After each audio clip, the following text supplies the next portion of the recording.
Баршамызға сәлем достар. Әдеттегідей сіздермен бірге түс жору каналы.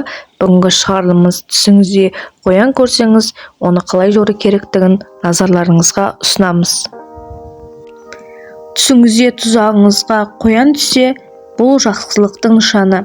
Онда өзіңізді бір марапаттап, бәйгеге қатысып жеңімпаз атанасыз.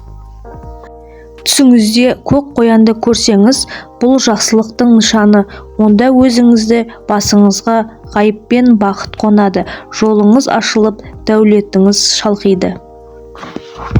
Түсіңізге қара қоян кіріп, ұстатпай жүрсе, не басыңызға секіріп өтсе, бұл жақсылықтың нышаны емес, ауырып төсек тартып жатудың хабар береді. Ертеректе мұны аң мен құстың біріне көшіретін болған, садақа бергеніңіз абзал.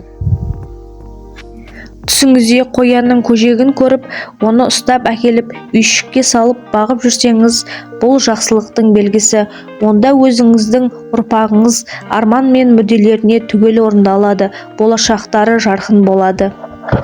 Жүкті әйелдің түсінде ақ қоянды көруі, оның дүниеге ұрғашы туатынын, оның денсаулығы мен саулығын білдіреді. Түс оның туылғанның жақын арада болатынын, сонымен қатар оның кез келген аурудан арылатындығын білдіреді. Жүкті әйел түсінде қоян көрсе, келешегі бар аяндардың бірі. Өйткені бұл түс көрушінің өмірінде барлық ризық пен жақсылыққа ие болатынын білдіреді. Ер адам үшін аш қоян оның алдағы уақытта кедейлік пен қиыншылыққа ұшырайтынын және саудасында үлкен шығынға ұшырайтынын білдіреді.